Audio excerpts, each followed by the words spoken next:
At $200, a Super Nintendo setup costs twice as much as the old system. For the money, the company promises better pictures, sound, and adventure.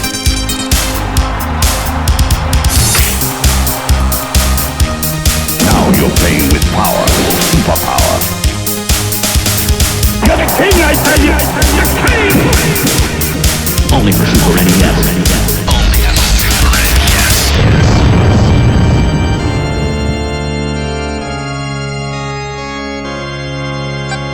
You're listening to the SNES podcast with your host, Soulblazer. Hello, folks. This is Super NES Podcast, episode number 215 for you. I am Greg, joined always by Joe. Hello. And we are finishing up our trilogy of unplanned, but eventually working out, video games based upon movies. Although this one actually has a deeper history behind it beyond just the movie. So we're covering Judge Dredd in this episode, and I believe this was a Joe pick. Because I know from talking to Joe off mic previously, Joe has a lot more experience with the comics and the overall franchise like this than I do. So, anyway, I think it was your pick. I believe so as well. But we came up with this list 7 months ago at this point, so it's kind of hard to remember at this point who did what right now. So you just have to so apologies in advance about that. So, but anyway, yeah. So I had never played this game before until this, mostly because of the word of mouth of most movie game conversions being pretty bad. But I'm pleased to say, since doing this podcast, we've discovered that's not always true. There are some very good conversions out there, but generally speaking, the ratio is still skewed pretty heavily in the favor of the mid category. So, did you have any experience with this game at all, Joe? Because because there's also a game that came on Genesis as well, with an almost identical flavor. So I kind of felt like when I played this that I did play the Genesis version. This was probably a weekend rental. That'd be a very good rental. I was going to say, probably not a rental that I chose. It was probably one of those this is what's available. Yep. Because generally, movie tie-in games, I wasn't really a fan of. It was always whatever the unique titles were. Right. So, yeah. But playing this kind of brought back some memories, so I'm assuming that, like I said, it was a weekend rental at one point, and unfortunately, that would have been the only experience I had with it. Right. So yeah. So I'm going to ask Joe to go into this a lot more detail because I said he knows a lot more about this than I do. But Judge Dredd is a long-running franchise. Actually longer and deeper than I'd realized when I looked at it. So going back to the first appearance. Going back to the first appearance of comics in 1977, starting today. I did not know, Joe, that this was a British comic. Yes. Yeah, it still is. It's a very popular British comic, and they have done U.S. only stories in more recent years, but right. But yeah, for the longest time, it was a British comic. So yeah. Which is interesting. I can't think of any other major British comics. So I'm sure there's other characters who came over for there, but right now, off the top of my head, I don't know any. Yeah, without doing research, I couldn't tell you either. So, I mean, there's that. Right. But anyway, yeah. So it's a long-running comic. There's also two movies. The movie this game is based upon from 1995 with Sylvester Stallone, and also I wouldn't call it a reboot. Kind of maybe I'm not sure what to call it. Reboot, sequel. There was a new one. This new one just called Dredd in 2012. So Judge Dredd here with Stallone was very much here's the source material, let's form a story loosely based on the source material, because no one knows who Judge Dredd is, so we can just do whatever we want. Whereas the 2012 one is very much rooted in the lore that was established in the 2000 AD comics and later Judge Dredd storylines in his solo book. Interesting. Yeah. And I think both are great for different reasons. So, like, the original Judge Dredd is campy. It is fun. You still get some great action, but 2012 is much more dark and gritty and more quote-unquote realistically grounded, which a lot of people didn't like. But I think the people who had complaints about the 2012 Dredd either aren't comic fans or have way too high of expectations. It's funny. Yeah, it's funny you mention that because, one of the biggest complaints about the 1995 film is the fact that, you said, it's very loosely based upon the comic. So a lot of people thought it was based too loosely based on the comic. It's like its own universe. Right. So it's you can't appease. Yes, you can't appease either fan. It sounds like, but you go too loose, they complain. If they go too hardcore, they complain. So, but yeah. So I meant to rewatch the 1995 movie because it's been a long time. I didn't have a chance to do it because I was there this week. I remember the movie though. I was liking the movie. We'll get to the movie again here in a bit. But but overall, I do agree with what you said about that.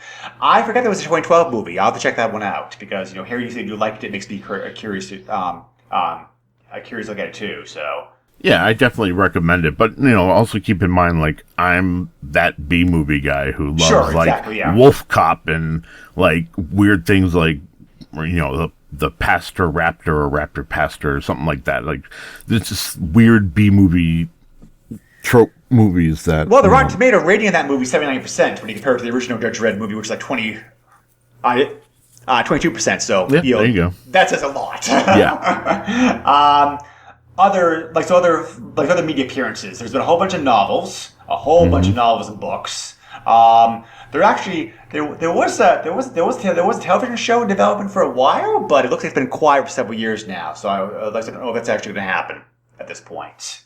So would be interesting to see the TV show, I think. But there have been a lot of video games based upon Dredd. We'll touch about some of those in just a moment. There also was tabletop role playing game, and there's also there was also a board game which I never even knew about. And there was also a line of miniatures. There was also a collectible card game, and there was a pinball game which I remember playing. The pinball game's pretty good. Yeah. So, a lot of media appearances, more than I had realized. Games. Like I said, there's been a bunch of games. The first one came out in 1986 for the Spectrum, the Spectrum and C64. It was just your typical action game. 1990 got another Judge Dredd game of similar vein. Midway did have a prototype, an arcade game actually for Judge Dredd, but it never got finished. You can find it online though if you want to check it out. It has three playable levels. Yeah, it plays very much like Batman Forever, the arcade game. Oh, you played that? Yep. I never knew about it until doing my research, like the podcast. Then came the games based on the movie, which are going to be the bread and butter, like this episode. The pinball machine, like I've already mentioned. Acclaim did release an arcade game finally for Judge Dredd, Judge Dredd 1997. So that's not the same version that's not the same version that Midway was developing in 1990 that never came out. So that game's a rail shooter with a 3D graphics and full motion video. So there also was Judge Dredd. Dredd versus Dredd, which was produced by Rebellion, which came out in 2003 for console computer at the time. I never heard about this game, so I don't know how it is. So I'm wondering because I have Dredd versus Death. Sorry, yeah, that's what I meant to say. Yeah. Yeah, so I have that one for Steam actually. Yeah. It's a pretty comparable, capable. It's first-person shooter. First-person shooter. Yeah. And it actually surprised me. I bought it because of the Dredd license and wanted to know a bit more. And obviously, I'm a first-person shooter guy, so I was like, yes, I have to try this. And it was really good. Like, same kind of concept as, you'll find out with this game here with the Super Nintendo, but you can either, be judge, jury, and executioner, or you can be, judge and jury and arrest them. Yes, yeah. Yeah, the game looks pretty good. I just gave it a quick look. Most reviews are, most reviews most reviews are mixed, but I guess to be expected of a game like this, because this came out,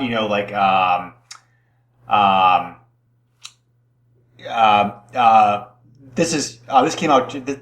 This came out 20 years ago, like when first when I got PS games like were all the rage because of things like Half-Life and whatnot. So it's like there was a lot of competition out there like for the game. So and also many magazine reviewers for some reason only reviewed they only reviewed an early copy of the game, which was a year before it came out in the U.S. So I'm sure that didn't help scores either. So I think because 55-60% kind of seems harsh to me, but anyway, yeah. So, but generally, the fans seem to like the game. So,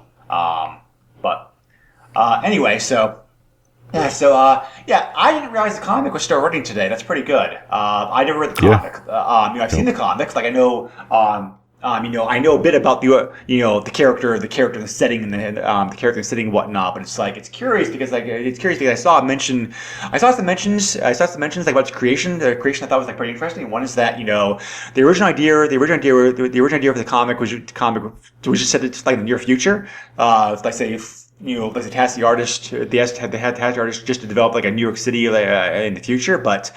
But his artwork was so futuristic that they're like, okay, this is so good, we have to use this. We'll just change the premise of this and just put this like far ahead in the future instead. Yeah.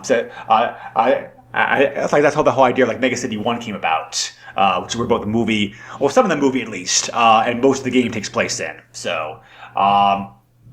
I also found it interesting that they actually fixed way early on everything in the comics taking place exactly 122 years in the future. Yeah. So they've kept that timeline as comics kept being made over the years, which is like pretty cool, I thought.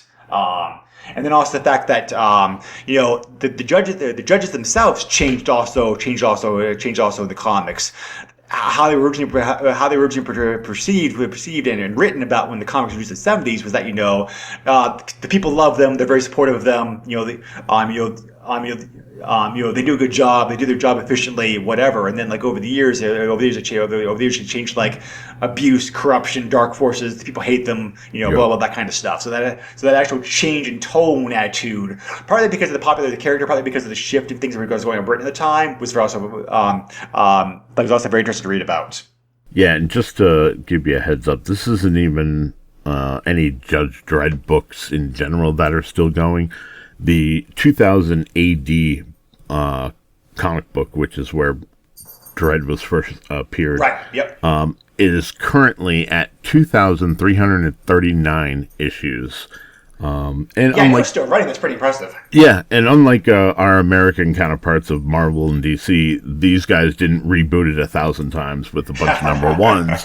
So it really is 2,339 issues that have been released. It's crazy. Yeah, so I'm actually getting a subscription to it here in the States. I wonder how much that costs.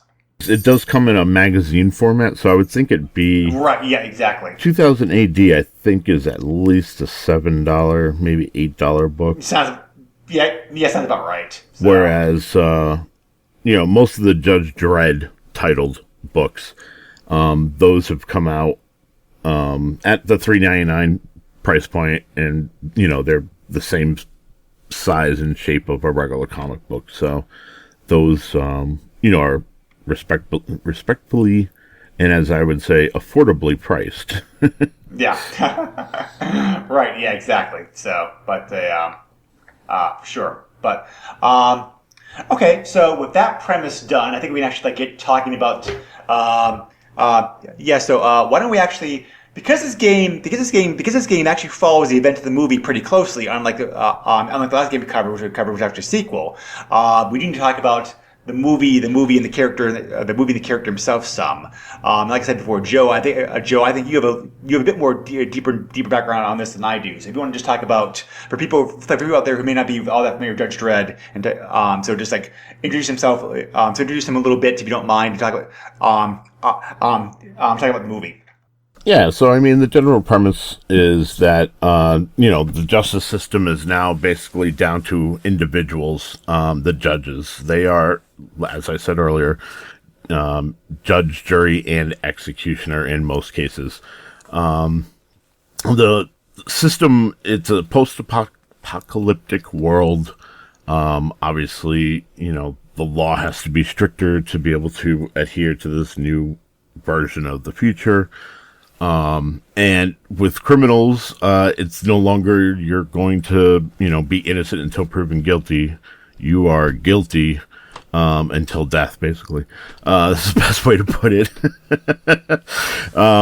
It's one of those where in the comics, it fits very well. Post-apocalyptic, Judge Dredd is very rough.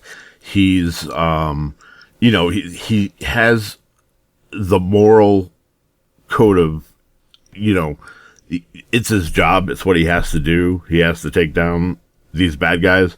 But there's also, there's a part of him that's, been trying to get out of like some of the corruption that he sees within, the Judge Project.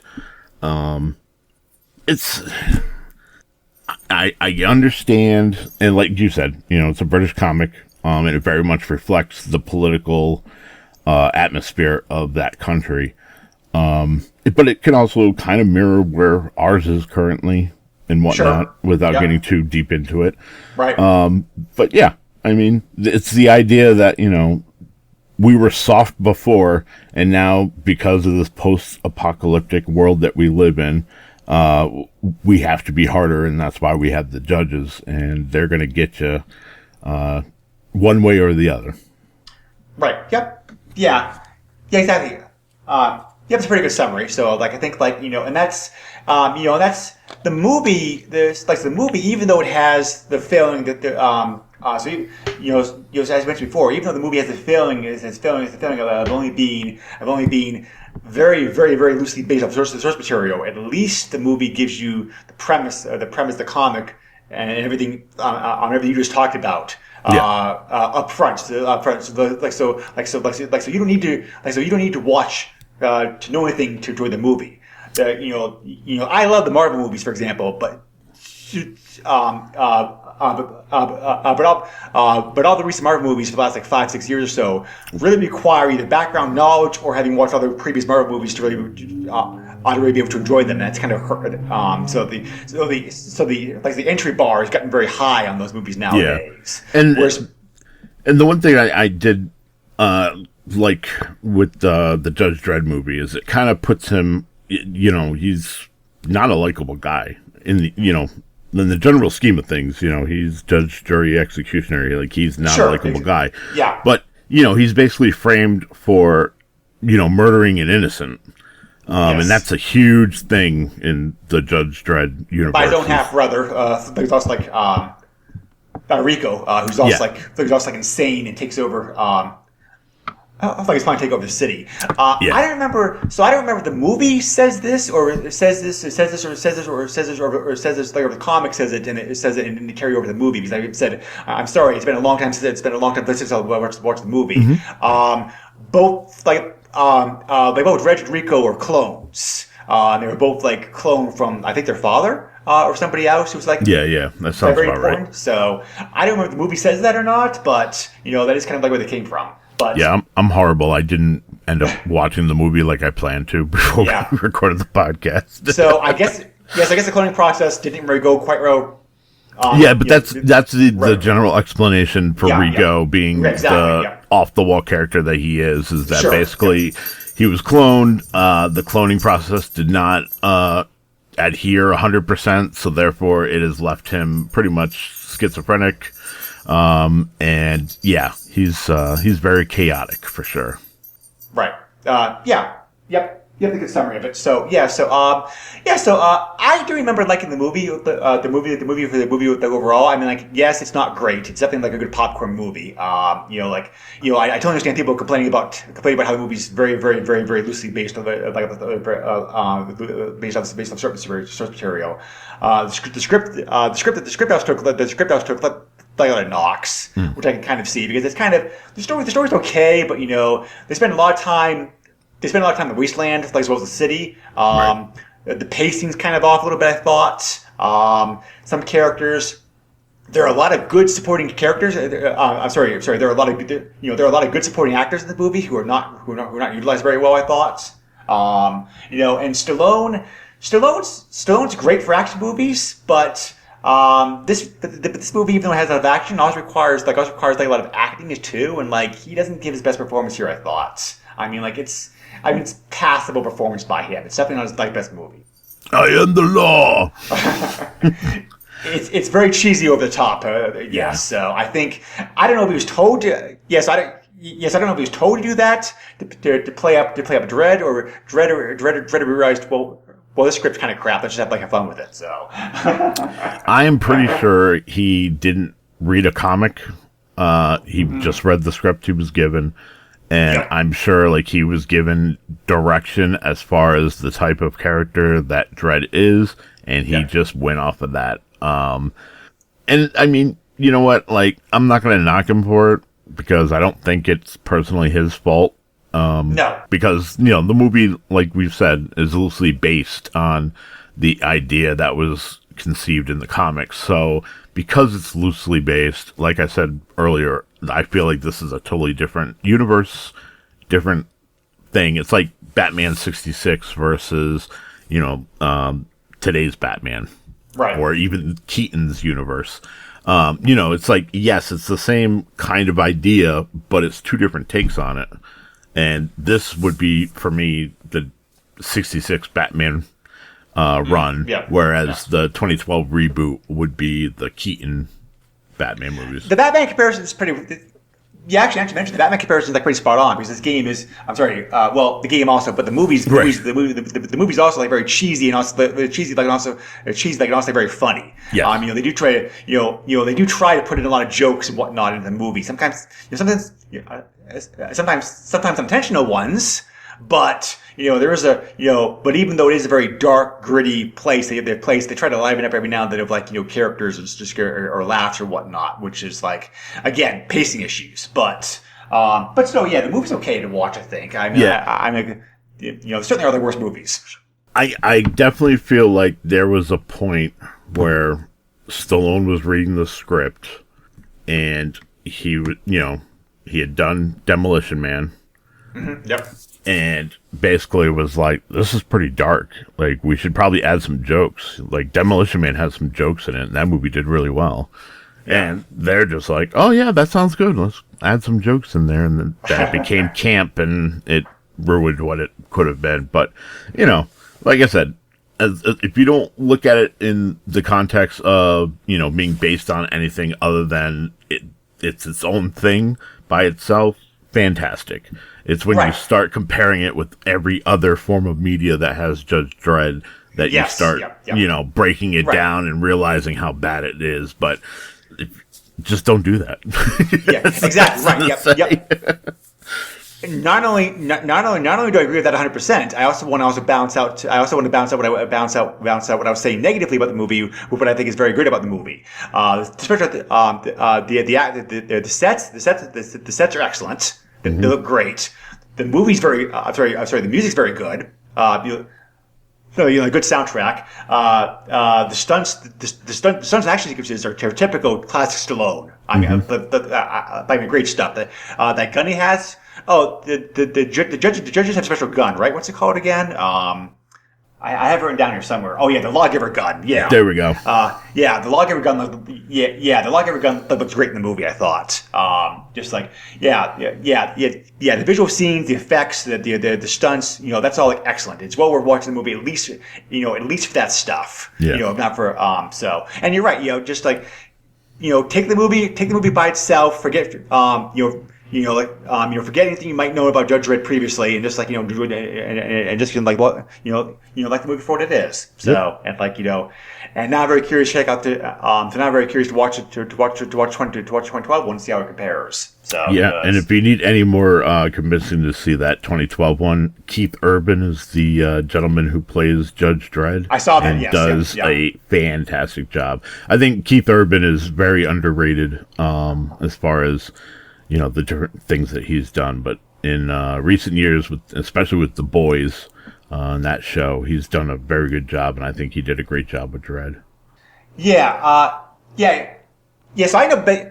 Exactly. Yeah, so I best know him playing McCoy in the Star Trek reboots. But, right. But which does a great job in. I agree with you. He's a very underrated actor. I mean, he's been in a ton of movies. Yeah. It says here it says he was actually being cast to play Johnny Cage, in Mortal Kombat movie. Yes, that just recently came up. Yep. Oh yeah, that's good. That's a good fit for him, I think. They can do that well, I think. Yeah, absolutely. But we don't know movies that.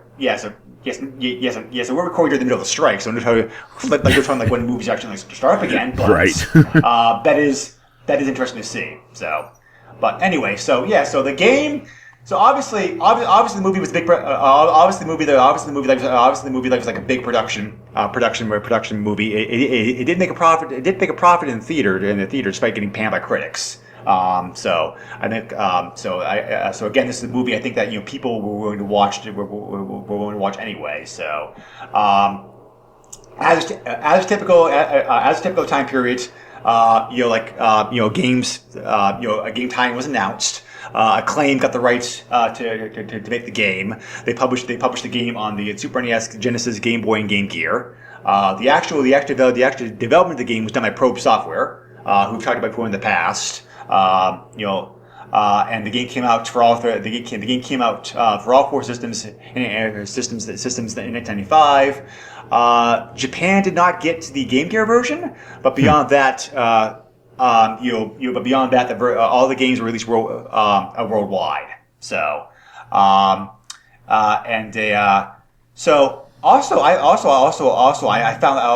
found this curious because I missed it.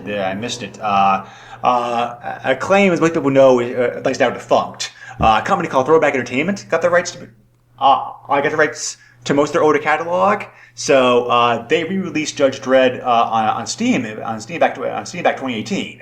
But they had to delist the game as of January of this year, 2023, because his license had run out. So if you bought the game previously, you can still play it. You just can't buy it anymore. Which is the same thing that Steam does with Xbox plays Sony. Sony, they do the same thing their games.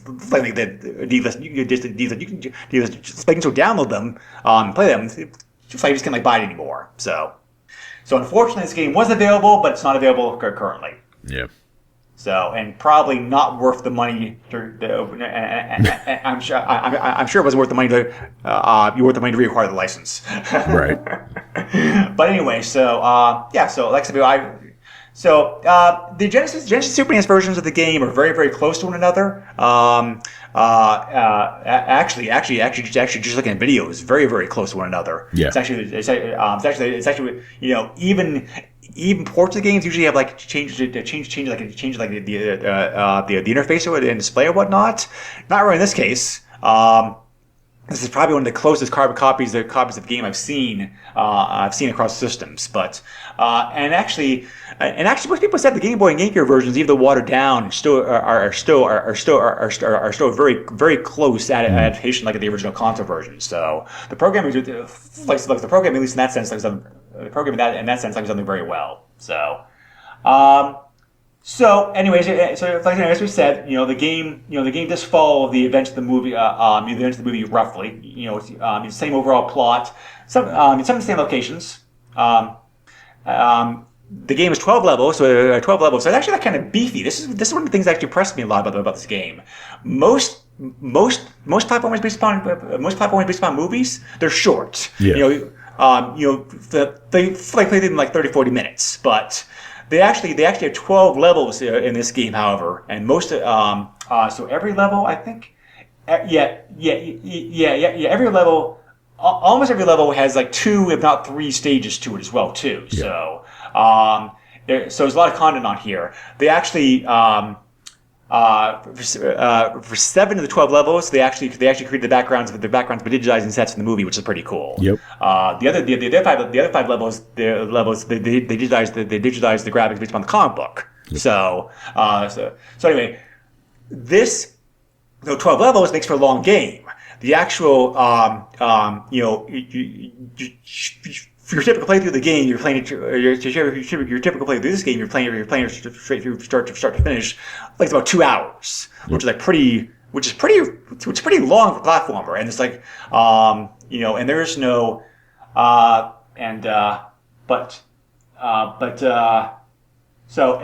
even so, I was even curious to check out speedruns of this game, and even the speedrun percentage depends upon what you do, because this game is filled with like bugs and glitches that you can also use to like skip levels and whatnot. So it's like the fastest record as recording this for somebody finishing the game using those tricks is like 25 minutes and 48 seconds. The fastest speedrun for somebody playing the game normally without taking advantage of any of that stuff is still a pretty long hour, 25 minutes. So yeah, this is a pretty beefy game. Yeah. It's also curious to see how much the game like a glitched out. So that makes sense though, because it took me about 2.5 hours to completely beat it. But the game, thank God, does have a password feature. So like, yes, I'm okay with the long lane as long as it has a password. As long as the game has a password feature or save state or battery backup, I'm okay with being like a long game. Yeah. So, agreed. So anyway, now we got the premise that's set up, the actual game itself. Joe, why don't you go first? All right. So some of the things you're going to hear are very similar to Demolition Man.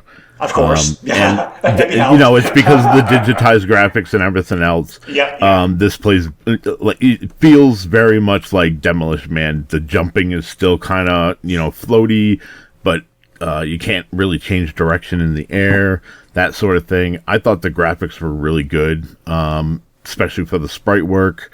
The backgrounds, like you mentioned, scanning the actual sets was pretty cool, that I found out when I was doing research, as well as, scanning and creating the ones from the graphic novel. Skipping to the end, Dead World looked amazing. They did such a good job with that. Yeah. Let's see. Missions. Every level has a mission. And then there's optional missions as well.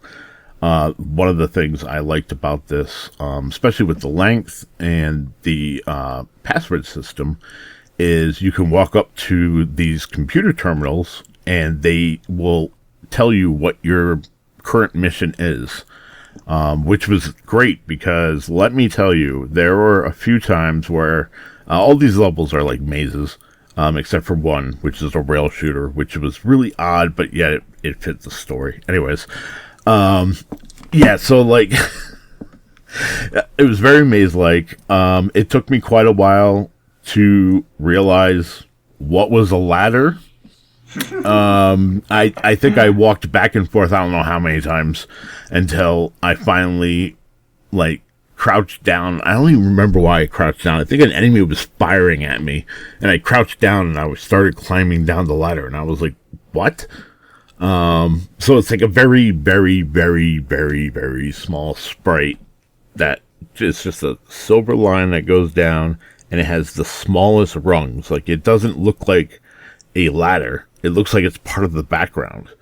Right. So that was very frustrating. But, once you get that, I mean, most of the levels, I should say, you can blow away your enemies. But you can't treat this like a typical run and gun.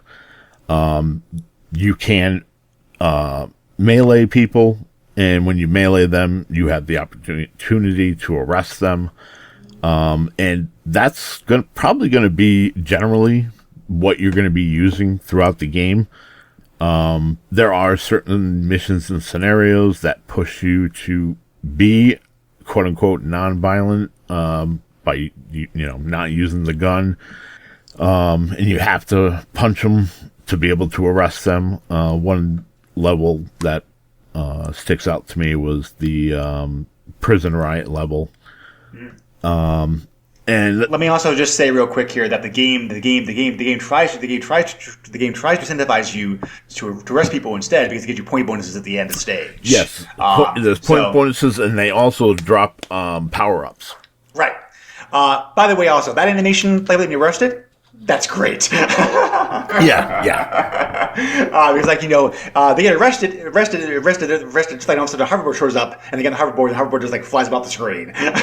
Yes. It's so over the top. I was gonna say that was one of the things I was gonna bring up was the anti-gravity belt that lets you kind of fly for a bit.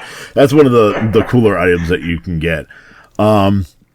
You get a couple different types of ammunition. You're still going to be using your lawgiver, but you can get a ricochet shot, and heat-seeking shot, and I want to say there was one more that might have been like a spread shot or something.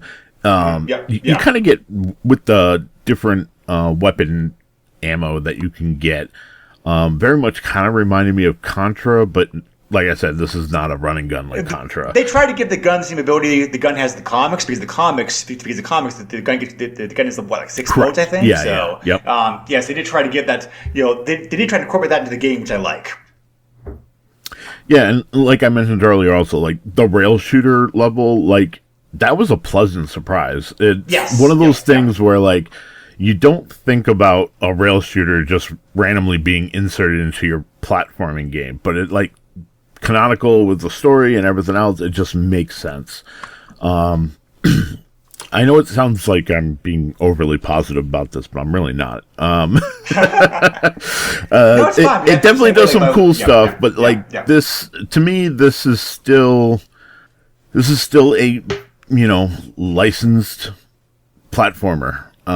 This still falls in the same vein as Demolition Man, Aliens 3. What was the other one that was kind of, I had a really good comparison for it too. Now of course I didn't write it in my notes, so I forgot it. But yeah, those were the two that came to mind. No, because Alien vs. Predator is actually a good game, so I can't use that. But yeah, generally like Aliens 3 for me. I don't even know if you've covered that game. We're holding that game in reserve, because the guest host has interest in playing at some point. Okay, so I'm going to touch on it just because of the fact that we'll cover it in depth later. But so Aliens 3 is actually a decent platformer for the SNES, and it's actually a really good example of a licensed game being ported over. That being said, Judge Dredd is just underneath. It's good, but it's not fantastic. And the music in this is great. I actually really enjoyed the music, the sound effects. Like I said, it sounds like I'm being over positive, but this is because it's a licensed platformer that's actually good. But if you compare this to other platformers or even running guns like Contra, this is going to fall short of your expectations. But if you go in with, it just being a movie tie-in, and it loosely, it's pretty well covers what happens in the movie. As long as you keep all that in mind when you're playing it, I think you'll have a good time with it. Thank you. That's a very good summary. I actually agree with you 90%. Like what you said about this. So, out of the three movie tie-in games we covered recently, this Time Cop and the Demolition Man, I actually like this game the best out of the three. Because the graphics are very good. The music is very good. Some of the small touches in the game, such as the rain falling, the whole guilty thing when you arrest somebody, are very nice.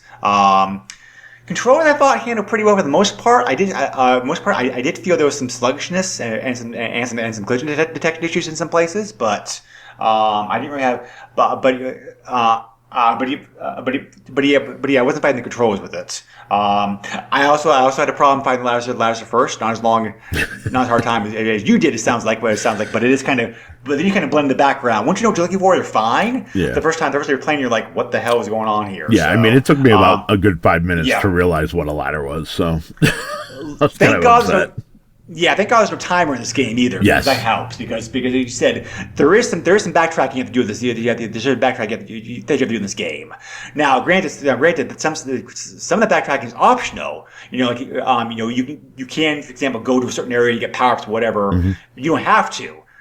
There is some backtracking the game requires you to do, but still, it's like I like the idea of it. So I like the idea of stages having both primary and secondary objectives. That gives you incentive to try to do more of the game. Yeah. For like more points or whatnot. So the sprites I thought were a bit too small. I think you mentioned that too. I wish, Dredd looks good, but it's hard to see him in detail. The idea, it's hard to see him in detail because he's so small. Yeah. Enemy sprites have the same issue too. I think they did that on purpose just to make the game flow better, to make it more not to like push the system too hard or whatnot. Yeah. But especially, it wouldn't be so jarring if it wasn't the fact that you had these beautiful detailed graphics set up against this like very tiny little 8-bit like sprites, like Judge Dredd. So that's really the only reason that's kind of like hard to. Overall difficulty of this game was curious, I thought, because it's like I thought the overall game itself was not that hard, but the boss fights in this game are wicked nasty, I thought. Yes. It's a weird contrast. It doesn't feel doesn't feel play balanced like very well at all. Yeah, and one of the other things I meant to mention, totally glossed over, the camera's kind of crap as well. Yeah, the camera's not great either, but camera's constantly fine. moving, but it's serviceable. I'll give it that. Yeah, it's fine, serviceable. I think that again, I don't think the game was sloppily developed because Probe was a good company for doing games like this. I thought the game was programmed pretty well. I just thought that maybe time constraints perhaps again because like tie-ins when right. let's see when did the movie come out? The movie came out in theaters on June 30th, 1995. And then the game came out.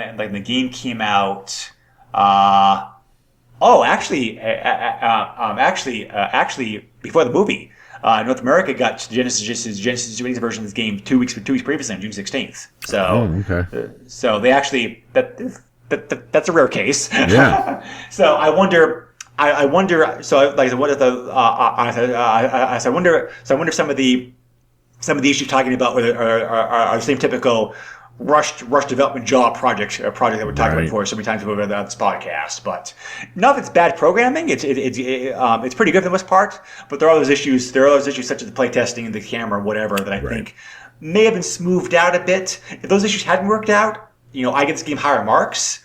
As it is, the game's still fine and fun. If you want an over-the-top platformer, that's like pretty typical of the time period in which you get to play rubber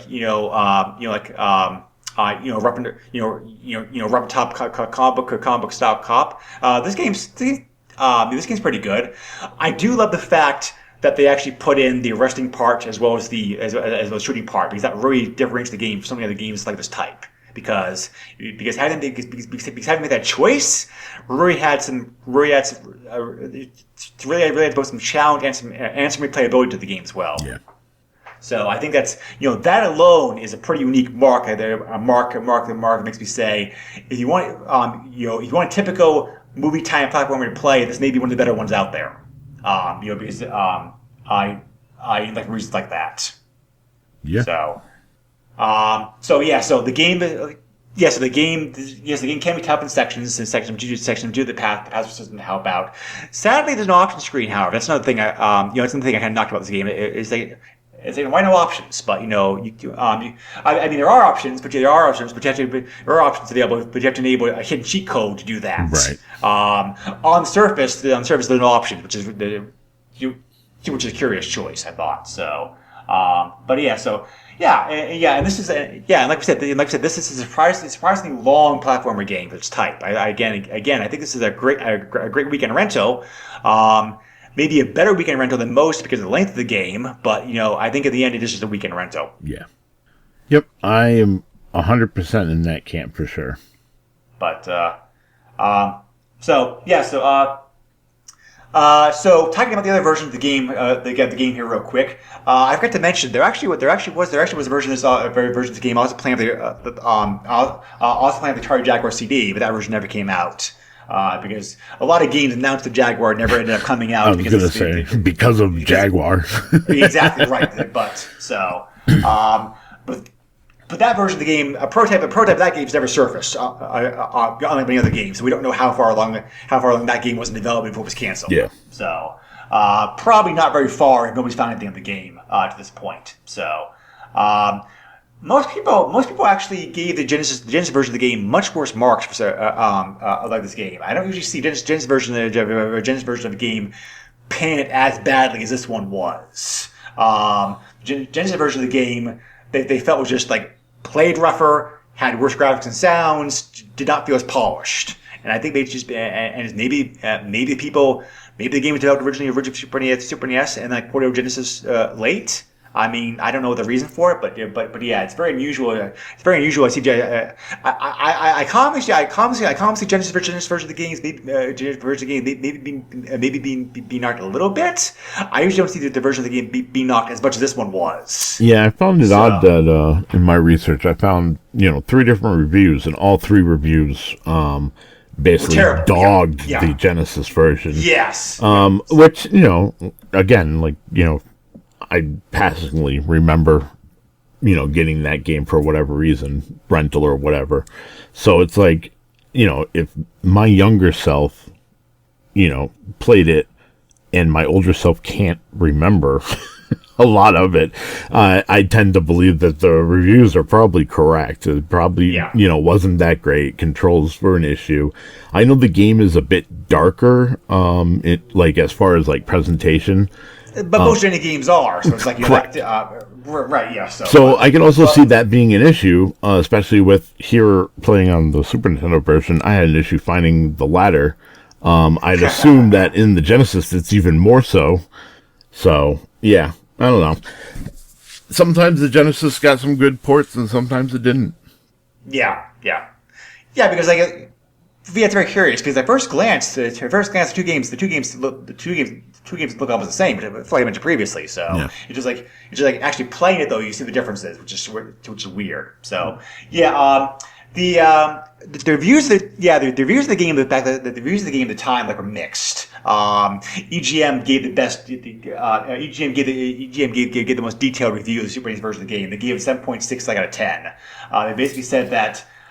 They basically said the same things. They basically said the same things that we already brought up. The bosses are very difficult. They did, however, like the large levels and the selection weapons. One of the reviewers said that what the game lacks the originality. It makes up for playability, which I generally agree with. Next generation. Next generation gave the game just 2 out of 5 stars. The same reasons. Typical mixed reviews you expect to find in a game of this type back in the day. Yeah. And those mixed reviews continue to this day as well present. But curiously enough, many people play this game back in the day. Actually loved it. There's a lot of positive. There's a lot of there seems to be a lot of nostalgia about this game. Yeah. Because I guess because. Maybe testament to how popular the movie was. Also time period the time period this game came out, 95. So, but yeah, most people played the game back then. At least loved it for it seems like so. Even the game in more modern reviews has gotten mixed reviews just like it did back in the day. So interesting. I guess proof of how much. So I guess proof. You have to get the more proof as you needed it as to how nostalgic and cover. Yeah. And I mean, it really comes down to, where you are in life at that point. So, realistically, this game comes out in 95. I'm 14 years old. Most people writing reviews are our age now. You know what I mean? So it's between exactly. 30 and 40. They're going to notice those nuances that are, good about the game. Like, back then, 14-year-old me is not too worried about graphics. It's all about gameplay. Like I would have totally, looked at this and been like, okay, yeah, it's a bit hard, but, I can still play it, Right. But older me here, I can appreciate everything that was put into the game, what they were trying to accomplish, and look past those things where, most people would probably, dink this game for the, the sloppy, floaty jumping and, some of the gunplay and the fact that you have to use melee in some places and the mission bases and whatever. That's just, I see that happen a lot, looking at like old Nintendo Powers and the way that they would like review the different Nintendo games coming out. And it's like you would look at it and just be like, why is like Clash of the Demon Head like a 3-star game to Nintendo? But yet, we look back now and we're like, okay, now I can see why they were looking at it that way. But as a kid, like you're just playing the game, you're enjoying it because it's killing time. Like you don't see it as a 3-star game. I still think, personally, I played that. Yeah, personally, I played Clash back in the day. I still think it's a good game. It's it's quirky. Yeah. It's definitely it's weird, but it's weird, but it's a fun game. But yeah, that's why I had to bring it up because it's one of those games that it's like, you play it as a kid and it's like, yeah, okay, I can get into this, and then as you get older, you understand the nuances and everything else, and like your review of the game is going to totally change. Exactly right. Yeah. So, I mentioned before there was a cheat mode. Cheat mode you can access like this game.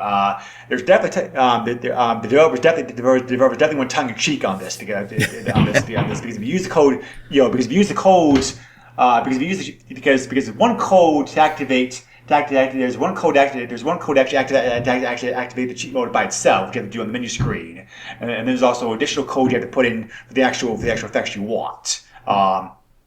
And when you activate cheat mode, you get a screen that says like the screen comes up that says like say no to cheats. Yeah. So the developers definitely had some tongue in cheek fun like you there. So there's two.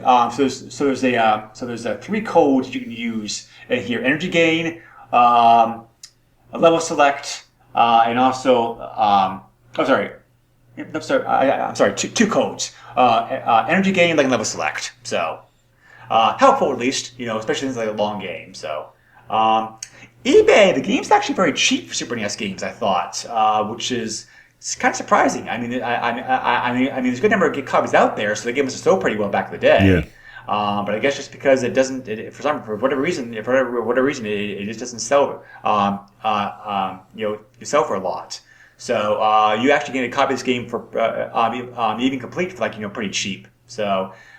Even a sealed copy of this game went for pretty cheap as far as sealed copies went. I'll let you guess at the end how much a sealed copy went for, Joe. But time to research, 76 copies of this game listed on eBay. 40 copies of the game have recently sold. As I said, this game must have sold very well, like it would be so plentiful on eBay. These prices include shipping. A cart will run you anywhere from $6.50 to $18. Like I said, cheap on Super NES prices. CIB copies of the game sold anywhere from $22 to $95. Wow. So, like I said, definitely one of the definitely one of the cheapest Super NES games that you pick up in your collection, and that goes to Seal as well too, because Seal copy of the game sold recently. And how much do you think Seal copy that went for, Joe? Well, based on the complete prices that you've said, I'd say anywhere between probably maybe $150 at the max. You're not far off, like $155. Okay. So, for sealed Super NES game, that's cheap. Yeah. Definitely cheap. So, but I guess just the game was sold very well. You'd like for it to be available for cheap on eBay. I really wish we had sales data for every single game back then, as we do now, because it's like we have it for the major games, at least a ballpark estimate. Right. but many of the games were like, we have no idea how many sold, but. So let's just one of the challenges that makes doing research on video games from like 70s to about like 2000 a lot more difficult than it is today. Yeah. So, yeah. So I mean, that also ties into that major article about that broke recently. Did you? So did you hear about this one, Joe? There was a major study published not that long ago, at the time of doing this podcast in July of 2023, that a survey found that from 2003 previously. Video games came out from like 1977 to I think 2003 was the cutoff year, 2004 maybe. A full 87% of those games are games like are they're not currently available for sale. Yeah. And that's like, it's shocking just how much how much library could be the library could be lost to time, except for like emulation efforts. Yep. So yeah, it's a good argument for emulation and digital preservation for sure. Yep. Yeah. So I mean, like even this game was on Steam for a while. Now it's been delisted because licensing issues. Yep. So, but anyway. I saw screenshots. I saw screenshots of the game when it was on Steam. Let's report it. Let's report a Super NES version of the game. So you're not really missing anything by playing it that way, as opposed to like on the console, I guess. So, but anyway, that's Dredd. This game, it helps. It helps. I went into this game with low expectations. Because, as I said, I actually had fun with the game. Flaws and issues and all. I thought this was the best. The best game out of the best game out of the trilogy of movie-based games that we played recently. Yeah, I can agree with that. So, coming up next on the podcast, we're getting away from movie games for a while. They are coming back eventually, so don't worry about that. But we are, however. And this wasn't planned. Again, I admit that Joe and I didn't really think about this too hard when we were putting this together months ago. But we are looking into a platformer game next time around. However, this is a platformer of very, very, very different origins. We're looking at we're looking at Super NES game Space Ace, which is very loosely inspired by the classic infamous full motion video early 80s arcade game where we had to do a certain move like 5 seconds like you're dead. Yeah. But so the fact they converted this game to a platformer is very weird. So we will talk about that in depth next time on the podcast to see if it's a good idea or not. Yeah. So, so I assume you played Space Age, at least the arcade version, Joe, right? Oh yeah, those Laserdisc games. I am a sucker for those Laserdisc games, especially the ones by Don Bluth. The Dragon's Lair games, and then this game as well. So yeah, I'm excited to revisit Space Ace. I am apprehensive about this Super Nintendo port. Same here, because I played Dragon's Lair. Because I played Dragon's Lair on the NES back in the day, and that was pretty bad. Yeah, so, and it wasn't great for the Super Nintendo either. No. So we'll see how this one is. But anyway, as always, we appreciate you listening to the podcast. If you have any questions, comments, feedback, suggestions, feel free to let us know. We are available either on Facebook or also you can email me directly at the SNESpodcast@yahoo.com. Please be aware that our list is filled for the year. So unless something really comes up major earth-shattering to change things, any suggestions, we kindly ask for your patience and we will incorporate them when we come up with our list starting January of next year. So. Joe, where can they reach you at? I repeat the same stuff every episode. That's fine. Just look me up on. I guess it's X now, not Twitter. I don't know. It's still Twitter to me. I'm gonna be one of those boomers. Okay, so it's Twitter. It's at JOESUX30. I at this point can be Googled, which is fantastic. So. You can Google the Radical Retro Roundup. You will find the podcast there, and anything that I am associated with as far as like my streams and anything else. So it's actually cool that I can be Googled now. Yep, exactly. So, alrighty. So as always, thank you for listening to the podcast. We love doing it. Can we have any people like people out there in the sound ether of net space or whatever you want to call it these days? We will catch you again next time. Stay safe, be well, everybody, and see you later. Bye. Nintendo controls 80% of the video market. But no matter how you play the game, or which game you play, things definitely have come a long way since Pac-Man. Now you're playing with power. Super power.